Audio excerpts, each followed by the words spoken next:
Ako si Sara Duterte. Tatakbo bilang Pangulo ng Pilipinas. Ako, si Edgar Mejorada, taga Bohol, OFW sa bansang Spain. Susuportaan ko po si Vice President Sara Duterte sa kanyang kandidatura pagka-presidente sa darating na 2028 election. Ito yung reactionan ko ngayon, itong si interview ni Jessica Soho dito sa 5 miyembro ng Marines, na ito yung mga masabi natin witness no to sila, o sila mismo ang nagde-deliver ng pera kasama ang kanilang abogado. So panuorin niyo itong video na to, kasi itong interview ni Jessica Soho sa kanyang programa, napakadetalyado dito at ang ganda ng pagka-interview niya dito. At masabi ko lang dito sa kanya ay napakatapang niya. Hindi natin patagalin, tapusin niyo to ha. Hindi natin patagalin, sige. Umpisahan natin sa pagsalaysay nyo kung ano yung mga nasaksihan nyo at ano yung inyong mga naging trabaho. Paano kayo napasok kay Congressman Zaldico? So umpisahan natin kay Belnard. Ako po si Belnard Tube. Nag-start po ako ng work kay Kong Saldi. Hindi pa siya congressman. Naging start siya ng congressman is 2022 or 21. Then, pag-start na ng AKB, sa AKB po siya nag-start, party list. Then, kausap siya ni Kong Romualdez na maging APRO 2022. 2022, nag-start na po yung ano namin, security. Then, nagde-deliver na rin po kami ng mga basura na sinasabi nila. Since as basura po is yung code name po ng pera. Sa Mali-maletang pera. Mali-maletang pera. Ano yung mga nasaksihan mo, Belnard? Ang una pong, ang advice ni Kong Saldi, pagdi-deliver ng pera is yung matatagal na po. So kami yung pinakamatatagal. Kasama ni nilang Paul at saka ni Mark. So binababa namin from Horizon. Si Paul at si Mark, yung mga executive assistants Yes, po. ni Zaldico. Yes po. Yun po yung trusted ni Kong Saldi para po dun sa mga pera na mali-maleta na basura na pumapasok from iba't ibang district na DP po. Anong ginagawa niyo dun sa mga pera? From sa labas, then ilalagay dun sa Balye or sa Horizon, i-distribute po dun kay Speaker Romualdez po, ma'am. Yung iba't ibang mga personalidad na nabanggit, Yes, doon ma'am. kayo nagde-deliver Yes, ng ma'am. mga pera. Yes po. Mula kay Speaker Romualdez Romualdez. hanggang sa ibang mga congressmen. Yes po. Yun lang? Sila lang ba? Marami pa pong iba, ma'am, pero hindi na namin nano dun sa affidavit namin. Pero kung pwede po namin silang puntahan sa Congress, may access naman po kami sa Congress if ever po. Okay. Nung unang beses na pinag-deliver kayo ng pera o ng basura, sabi mo, anong pumasok sa isip mo? Anong reaction mo nung... Sa amin, ma'am, trabaho lang po yung pumasok sa isip namin. Kasi wala naman kaming intention na masama. Kasi para para lang po sa pamilya namin. Kasi kung gagawin namin na nakawin namin yung pera-pera na bulto-bulto, baka kami naman po yung balikan. Hindi ka nagulat na, Diyos ko, grabe, mali-maletang pera. Hindi naman po kami Nawindang. nagulat mo. Hindi kayo nagtaka, saan ang galing to? Walang mga ganyan. Si Kong Saldi po is contractor po, ma'am. Pero pagkakalam namin, parang nagpopondo po siya ng mga project para dun sa mga ibang project. Ano pa nasaksihan mo, Belnard? Yung pagdi-deliver, di-deliver lang po namin kay BBM sa Ilocos. Naghatid po kami ni Kong Saldi doon. Dalawa lang po kami, ma'am. Alam po ni Kong Saldi na naghatid po kami doon. Magkano yung dinala nyo doon? 3 maleta, ma'am. Na magkano ang laman? Hindi ko mas specific yung kung magkano kasi medyo mabigat yung isang maleta, large po yun. Oo. Pero di ba yung sa affidavit ninyo, merong pag large, medium, Yes. may expendable bag pa. Alam nyo kung magkano? Minsan nakwento ng executive ni Kong Saldi, almost ang laman doon is 50 to 70 po yung Yung malaki. Malalaki. Yung medium, magkano Yung na medium- lalaman nun? Medium is nasa 50 pababa naman siguro. Okay, tapos yung expendable bag, 5 million, tama Yes, ba? ma'am, yes. So kay Presidente, magkano ang dineliver nyo, sabi mo? Hindi ko specific yung kung magkano, basta 5 maleta po. Si Rosebert naman. Rosebert, ano naman ang kwento mo? Ano yung mga nasaksihan mo? December 2023, na-hired po kami ni Boss Elizalde ko. Then, simula nung na-hired kami, ma'am, napasabak na agad kami sa Operation Garbage po, yung basura, ma'am. Operation Garbage. Yun ang tawag nyo sa ginagawa nyo. Yes, ma'am. Okay. Then, yung unang operation na nasamahan ko, ma'am, yung nag-deliver kami ng halos 50 na maleta kay dating speaker po. 50 ka mo? Yes, ma'am. Ganon kadami? Yes. Ano yun?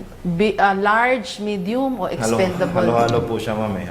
May medium, may large. Saan-saan kayo nag-deliver kay speaker? Yung sa time ko po, sa 42 McKinley po.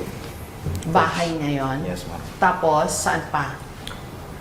Sa 41 na yun. 14 nara. Kay 14. Michael yan. 14 nara. Bahay niya rin. 41. 14. 40 nara. Meron pang nababanggit na agwado sa may Malacanang yun. Yes, ma'am. Kasi ang nangyayari po, ma'am, apat po kasi kami na team. Close in, advance, marketing, and yung sa team ng basura po. Everyday, ma'am, rotation po yan. Yung nangyayari po. Kaya ako, ma'am, hindi po ako araw-araw na-engage sa kuwan. Pero may knowledge po ako, ma'am, kasi nakikita namin sa group chat namin kung saan, kanino, at kung ilan. Sino yung security na naka-assign po. Doon po namin nalalaman sa GC lahat po. Ilan ba kayo lahat na naka-detail kay Congressman ko? 103, ma'am, na kuwang kami. Kasama na po yung active doon na PNP, Civilian. Coast Guard, civilian na mga driver po. Then Okay. kami ng mga Marines po. Ang Marines, ilan? Halos 60 plus. 60 plus kami, ma'am. Kasama na yung buong family po doon. Meron po kasi sa kids, ma'am. Then meron sa wife po niya. Then kay boss. Yung buong pamilya ni Congressman Zaldico. Pero kay Congressman mismo, ilan kayo na involved sa Operation Garbage, sabi mo nga, dito sa pagdadala ng basura? Ilan lahat na Marines? 20. Sa 30 plus, ma'am. Rosebert, nung inassign pala kayo na, 'di ba kasi inassign kayo yung battle tested eh. Tapos biglang napunta kay Zaldico, ang pinapagawa sa inyo mag-deliver ng basura o mali-maletang pera. Ano reaction mo doon? At first, ma'am, wala kaming idea talaga, ma'am, sa mga kung saan galing po yung pera, ma'am. Kasi ako, ma'am, ang iniisip ko, mayaman si boss eh. Marami siyang pera, marami siyang business po. Baka sa ano po nila, baka mga business partner niya po. Pero nung kalaunan, ma'am, nalaman namin na, kasi pumutok na po, naglabasan na po yung mga pangalan, no? Doon pala yan galing. Pero kung nalaman namin una pa lang, ma'am, baka nag-alisan po kami doon. Pero sa pagde-deliver ba ng pera, puro kayo Marines? Mix. O meron ding Rotation nga po, ma'am. PNP? May PNP po. Meron din. Yes po. Oh. Active PNP po meron. Okay. So, rotation. So, nung nalaman mo na, Diyos ko, ano ba itong pinapagawa sa amin? Nung una, kasi mayaman. Tapos nung huli, nung nagbabaha na at nasisira yung mga flood control, ano sabi mo sa sarili mo? Siyempre, ma'am, dismayado po ako, ma'am, kasi naging parte po ako ng malaking skandal na po yan.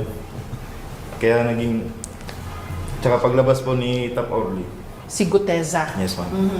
Ano pa? Ano pang nasaksihan mo, Rosebert? Sa ano, ma'am, malaki rin po yung naging papel namin, ma'am, sa ICC. Same month, ma'am, ng pagka-hired ko po, na-assign po agad ako sa ICC, ma'am. Paano ka na-assign? I mean, Security. security po, dinitil po ako ng team leader namin na doon muna kami ma-assign outside po. Yung tinatawag nilang foreigner po. Yun po pala yung ICC investigators. Ito yung mga nag-imbestiga ng mga kaso laban kay dating Pangulong Duterte, tama? Yes. Paano nyo nalaman na sila pala yun? Lately na lang din ma'am, nakita namin sa TV na sila pala yung investigator doon ma'am. Kasi nakita namin doon sa ma'am sa anong balita ba yun? Nag-cover po doon sa Nakita namin si Chantal Daniels po. Na isa sa mga iniskortan nyo? Yes ma'am. Okay, nagpunta rito. Yes ma'am. Ano ba yung mga ginawa nila rito? Yun ma'am, nung first month napunta nila dito, December 2023, Survey. Ocular muna sila ma'am Ocular. Inikot muna nila yung buong Manila Then nakipag-meeting sila at kay ST po, codename po yan ni Sunny Trillanes. ST. ST ang codename niya sa amin. Then pumunta po ng townhouse, nakipag-meeting din po siya doon, marami din. Kung Saldi, speaker. Kay boss po, tsaka kay Speaker. dating speaker. Yun po. Then pagkatapos nun, ma'am, umuwi muna sila. Then bumalik sila 2024. Okay. So pag pumupunta dito yung ICC, kayo yung escort. Yes, ma'am. Tapos sabi sa affidavit nyo, nag-deliver din kayo ng pera kay ST, kay Trillanes, Isa tama po ba? sa kasama. Isa po sa mga kasama namin, ma'am. Kasi kami, Hindi kayo. Yes, ma'am. naka-focus kami sa ma'am sa security doon sa mga foreigner. Ma'am. Sino Tulad yung po ng sino yung sinasabi nag-deliver ng pera kay Trillanes? Nasa affidavit yun. Nasa affidavit ka. Wala dito, Yes, attorney, no? di nakasama dito. Punta naman tayo kay Johnny. Johnny, ano naman ang kwento mo at ano ang nasaksihan mo? Nag-start po ako nakilala, na trabaho kay Boss Aldi 28 December 2018. Then after that, ma'am, na-assign kami sa mga bata, sa mga kids, kay ma'am, kay boss. Nung habang tumatagal, ma'am, nung hindi pa lumabas yung flood control na yan, at hindi pa umupo na congressman or apro si boss, nagdi-deliver na rin po kami, ma'am, sa mga, minsan kumukuha kami sa, paunti-unti pa lang kumukuha kami sa mga bangko, then dinideliver sa opisina o dinideliver doon sa pram bangko, dinideliver sa POBs minsan. Pero minsan noon, ma'am, pa isa-isang maleta pa lang. Pero nung umupo talaga si boss na APRO, Chairman ng Appropriations Committee. doon po namin nakita. At doon ko po talaga nakita na talagang bulto-bultuhan na po yung dumarating sa Valle Verde. From Valle Verde, dinadala sa Horizon, sa 56 Charlie Delta, Horizon Homes. Na doon mo makikita, ma'am, yung halos araw-araw na dumarating yung minsan sa isang araw, minsan darating po yung 50 na maleta. Sa loob ng isang linggo, ma'am, minsan 3 beses. Then pagdating po dun sa Horizon, ma'am, minsan po ang tagabilang kasi dyan, ma'am, is si Executive Assistant John Paul Estrada, si Mark Tiksay, saka yung 3 empleyado ng SunWest. Sila po yung naaatasan talaga na magbilang buwan bago i-deliver po sa mga dapat deliveran. Di wala silang ginawa kundi magbilang ng pera. Yes po, ma'am, halos araw-araw po yan. Ano yun, mano-mano o may counting machine naman? Minsan, ma'am, may continuous pero minsan mano-mano, ma'am. So tanggap nyo na talagang mapera siya. Yes, ma'am. Nakigatit po namin kasi yung sabi nga na minsan kasi si boss, nilalapitan din talaga ng mga congressman, mga senator, nangungutang din talaga sa kanya. Nung unang nung hindi pa pumutok yung na yan, issue ng flood control o ano yan. So nung lumabas po yung flood control issue na yan, doon po namin napagtanto talaga, ma'am, na yung mga perang bulto-bulto po na dumarating doon at lumalabas, galing po pala sa masama. Then nung yan po, ma'am, yung pagdi-deliver po namin doon kay yun ang saksyan ko na marami po. Kasama po si John Paul Estrada at meron po kami mga picture sa kabili dyan. Okay, tapos saan-saan pa? Yung sa townhouse po po. Si Walter. Walter, ikaw, nakapag-deliver ka rin ng basura. Saan-saan? Sa bahay po ni dating Speaker Romualdez po. Saan pa? Tsaka po sa Aguado, Aguado, sa Malacanang. sa Malacanang. Yung Aguado ay bahay din, di ba? Doon po sa may baliting malaki yun, harapan ng gate 4. Alam ko po yun kasi dati po akong PSG noon. Okay. Kaya alam ko po yung Aguado. Mhm. Anong meron ba dun sa Aguado? Halos doon po sila nagmi-meeting, ma'am eh. Pag may mga bisita, ganyan. Sa labas, hindi doon sa loob ng palasyo. All this time na nakadetail kayo kay Congressman ko, wala kayong ginawa kundi mag-deliver ng pera o Opo, basura? araw-araw po yan. Iba-ibang duty po sa amin. Si Benny, ikaw, paano ka napunta kay Congressman ko at ano ang iyong nalalaman o nasaksihan? Na-hire po ako nung March 16, 2021.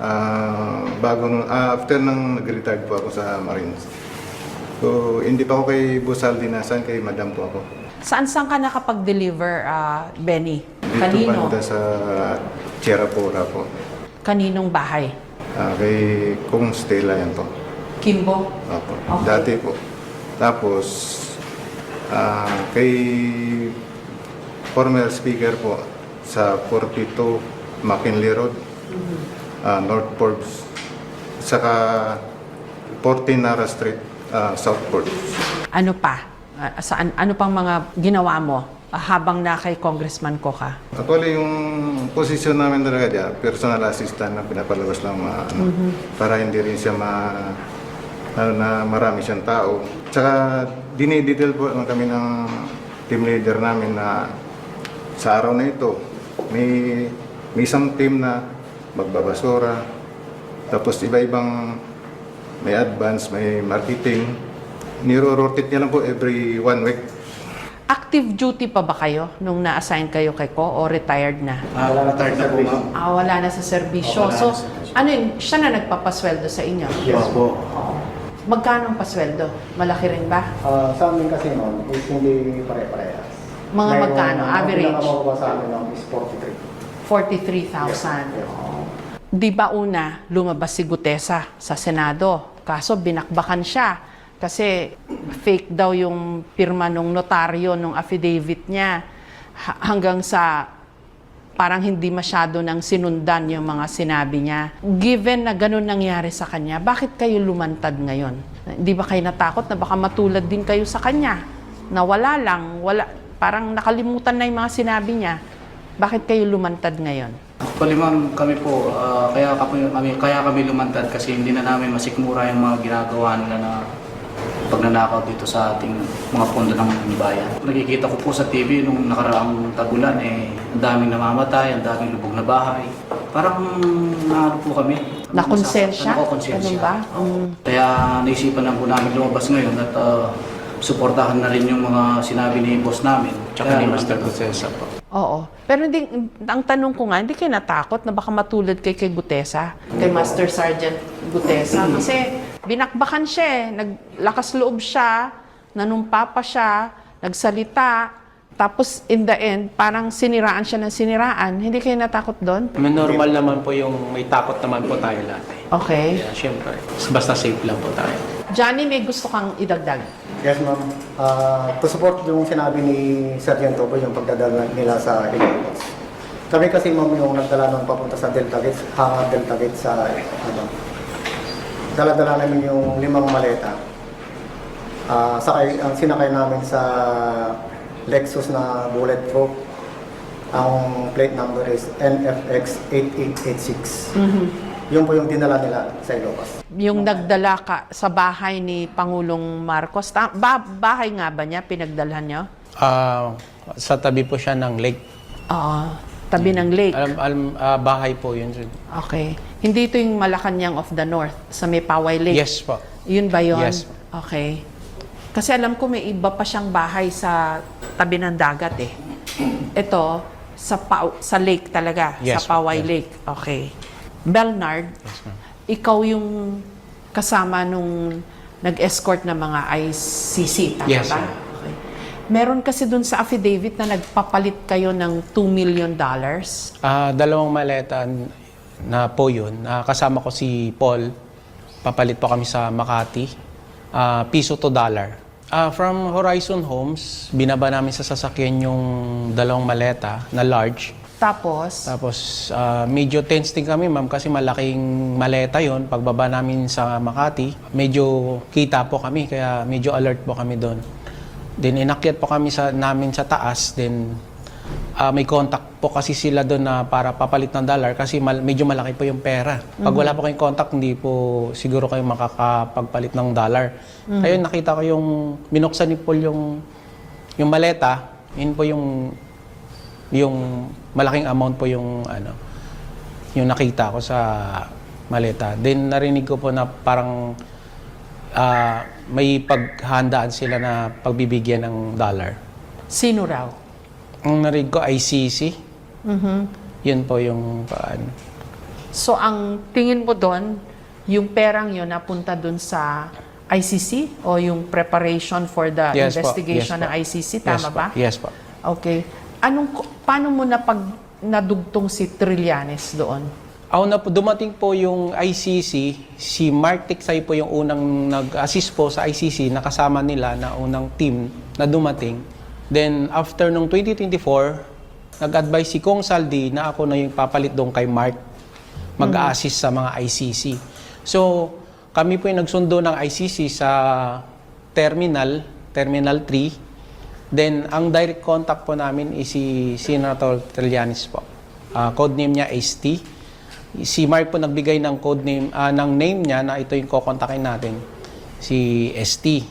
Pagbigay ko ng contact number kay ST, yung number ko po binigay po sa investigator ng ICC. Nakita mo ba si Senator Trillanes? Yes po, nakita ko rin po. Na anong ginagawa? Nagmi-meeting po sila.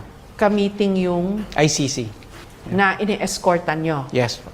Ngayon, paano mo napagtanto na yung pera na pinalit nyo from pesos to dollars napunta sa ICC? Ayun po yung pagkakarinig ko sa executive ni boss, si Paul. Dumaan ba yun kay ST, kay Senator Trillanes? Malamang, yes po. Nakita mo o binigay nyo sa kanya yung maleta? Dapat naman po, executive naman po yung nakakaalam po niyan, ma'am. Kasi narinig lang po sa kanya.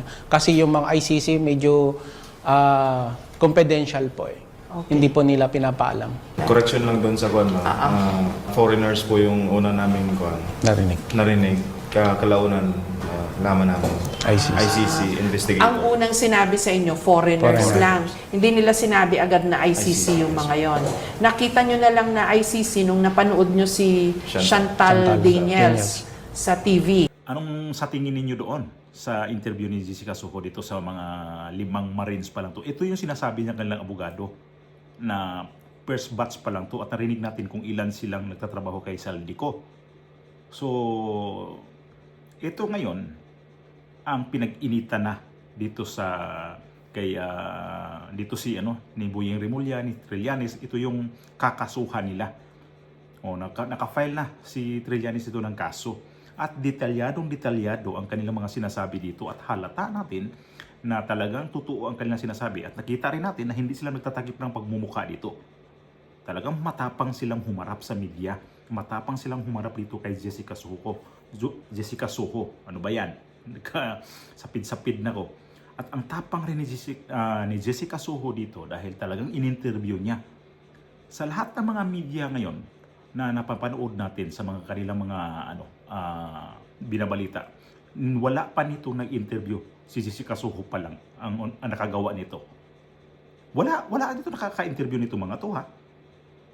Kung titingnan natin ngayon sa mga media, si Jessica Soho talaga ang naka-exclusive interview dito sa mga to. At mahabang interview ho ito. Ito lang yung nakuha ko. So, kung may time tayo, panuorin pa natin yung ibang video nito. Ituloy natin itong interview ni Jessica Soho dito. Sana nga lang ako makapiright dito kasi talagang ni-record ko ito para ma-share at magiging parang memories ko na rin ito na ito pala yung mga Marines na to na dapat nating tularan, dapat nating hangaan, dapat nating palakpakan dahil sa kanilang ginawa sa ating mga Pilipino.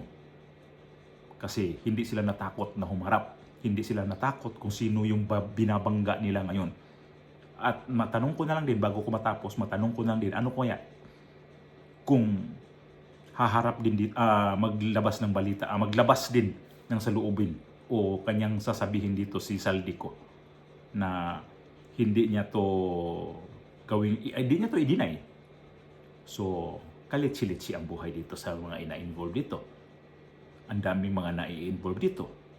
Presidente ha, kasama na dito. Trillanes, itong si Saldico, at saka itong si Martin Romualdez. Hindi ito magtagal, magsasalita si Saldico dahil sa ginawa nitong 18 Marines. Ang kanilang sinasabi magkatugma doon sa sinabi ni Gutesa. At tarin naman natin na hindi sila takot na matulad sila kay Gutesa. Saludo po ako sa inyo, mga 18 Marines. Sana may madagdagan pa kayo na magsasalita ng totoo. Utos po kayo. God bless.